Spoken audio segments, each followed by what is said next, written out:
ನನಗೆ 75 ಆಗಿದೆ. ಇವ್ರು ಇನ್ನೂ 25 ವರ್ಷ ರಾಜಕಾರಣ ಮಾಡೋರು. ಇವೆಲ್ಲಾನು ಮೂಲಭೂತವಾಗಿ ಬೇಕಾಗಿರೋ ಮಾಡ್ರಿ ಅನ್ನೋ ಉದ್ದೇಶದಿಂದ ಹೇಳಿದ್ದೀನಿ. ರಾಜಕೀಯದಲ್ಲಿ ಎಲ್ಲಪ್ಪ ಕಡೆ ಇದೆಯಾ, ಕೊನೆ ಇದೆಯಾ, ಮೊದಲಿದೆಯಾ? ಈಗ ಬಹಳ ವಿಶೇಷವಾಗಿ ಇವತ್ತು ನಮಗೆ ತುಂಬ ಸಂತೋಷ ಆಗಿದೆ.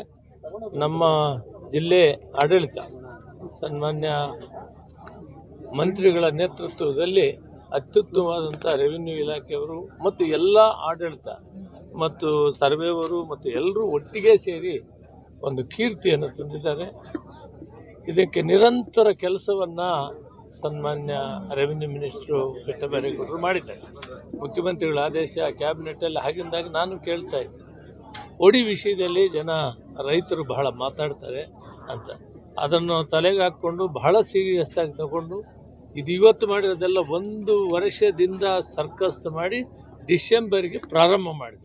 ಆ ಪ್ರಾರಂಭ ಮಾಡಿದಾಗ ಎಲ್ಲ ಜಿಲ್ಲೆಗಳಿಗೂ ಜವಾಬ್ದಾರಿ ಕೊಟ್ಟಿದ್ದರು. ನಾನು ಜವಾಬ್ದಾರಿ ತಗೊಂಡ ಮೇಲೆ KDP ಮೀಟಿಂಗ್ಸಲ್ಲಿ ಆಗಿಂದಾಗ ಹೇಳಿ, ಮಾನ್ಯ ಮಂತ್ರಿಗಳಿಗೂ ಕೂಡ ಕ್ಯಾಬಿನೆಟ್ ಎಲ್ಲ ಆಗಿಂದ ಹೇಳಿ, ಓಡಿ ಒಂದಾದರೆ ರೈತರಿಗೆ ಮುಕ್ಕಾಲು ಭಾಗ ಕಷ್ಟ ತೀರ್ತದೆ, ರೈತರು ಫ್ರೀ ಆಗ್ತಾರೆ, ಅವ್ರ ಬದುಕು ಅವ್ರು ಮಾಡ್ಕೊಳ್ತಾರೆ, ಆದ್ದರಿಂದ ಕೋಡಿಗೆ ಹೆಚ್ಚು ಒತ್ತು ಕೊಡಬೇಕು ಅನ್ನೋದನ್ನು ಮಾನ್ಯ ಮುಖ್ಯಮಂತ್ರಿಗಳು ಹೇಳಿದ್ರು, ನಾನು ಹೇಳಿದೆ. ಅವರು ಅದನ್ನು ಸೀರಿಯಸ್ ಆಗಿ ತಗೊಂಡಿದ್ದಕ್ಕೆ ಇವತ್ತು ರಾಜ್ಯದಲ್ಲೇ ಒಂದು ಹೊಸ ಸಂಚಲನ ಆಗಿದೆ.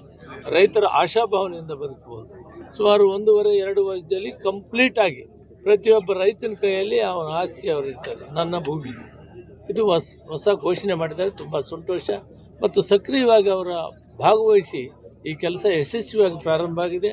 ಅದರಲ್ಲಿ ಇವರೇ ಇನ್ಚಾರ್ಜ್ ಇದ್ದಿದ್ದು ಈ ಜಿಲ್ಲೆ ನನಗೆ ಮೊದಲು. ಅವ್ರಿಗಿದ್ರ ಎಲ್ಲ ಗೊತ್ತಿದೆ, ಕಷ್ಟ ಸುಖ. ಬಹುತೇಕ ಮಿನಿ ವಿಧಾನಸೌಧದಿಂದ ಹಿಡಿದು ಎಲ್ಲ ಕೆಲಸಗಳು ಬಹಳ ಶಾಶ್ವತ ಕೆಲಸಗಳನ್ನು ಕೂಡ ಅವರ ಕಾಲದಲ್ಲಿ ಇಲ್ಲಿ ಮಾಡಿದ್ದಾರೆ. ನನಗೆ ತುಂಬ ಸಂತೋಷ ಅಂದರೆ ನಾವೆಲ್ಲ ಒಂದೇ ಜಿಲ್ಲೆಯವರು. ನಮಗೊಂದು ಅವ್ರ ತಂದೆಯವರು ಬಹಳ ಧೈರ್ಯವಾಗಿ ರಾಜಕೀಯ ಮಾಡ್ತಿದ್ರು. ಅಧಿಕಾರಿಗಳ ಜೊತೆಯಲ್ಲಿ ದಿಟ್ಟವಾಗಿ ಮಾತಾಡಿ ಧೈರ್ಯವಾಗಿ ಕೆಲಸ ತಗೊಳ್ತಿದ್ರು. ಇವರು ಒಳ್ಳೆ ಮಾತಲ್ಲಿ ಕೆಲಸ ತಗೊಳ್ತಾರೆ. ಡಿಫರೆನ್ಸ್ ಇಷ್ಟೇ, ಅವರು ಸದ್ದು ಮಾಡ್ತಿದ್ರು, ಸದ್ದಿಲ್ದಿರ ಕೆಲಸ ಮಾಡ್ತಾರೆ. ಆದ್ದರಿಂದ ಒಳ್ಳೆಯ ಕೆಲಸವನ್ನು ಮಾಡಿದ್ದಾರೆ.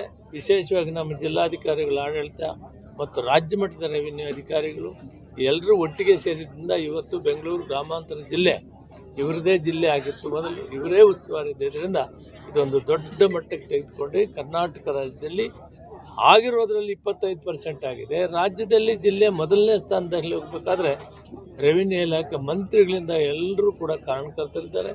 ಜಿಲ್ಲೆಯ ಎಲ್ಲ ಅಧಿಕಾರಿಗಳು ಜಿಲ್ಲಾಧಿಕಾರಿಗಳ ನೇತೃತ್ವದಲ್ಲಿ ಕೆಲಸ ಮಾಡ್ತಾರೆ. ಅವರಿಗೆಲ್ಲರಿಗೂ ಅಭಿನಂದನೆ ಸಲ್ಲಿಸೋಣ. ಈ ಕೆಲಸವನ್ನು ಶೀಘ್ರದಲ್ಲಿ ಇದೇ ಸಮರೋಪ ರೀತಿಯಲ್ಲಿ ಮಾಡಿ ರೈತರ ಈ ಕಷ್ಟವನ್ನು ನಿಭಾಯಿಸುವಂಥ ಕೆಲಸವನ್ನು ಎಲ್ಲರೂ ಮಾಡೋಣ ಅಂತೇಳಿ ಇವತ್ತು ಅವರಿಗೆ ಅಭಿನಂದನೆ ಸಲ್ಲಿಸ್ತೇನೆ, ಮಾನ್ಯ ಮಂತ್ರಿಗಳಿಗೆ ಮತ್ತು ಅಧಿಕಾರಿಗಳಿಗೆ.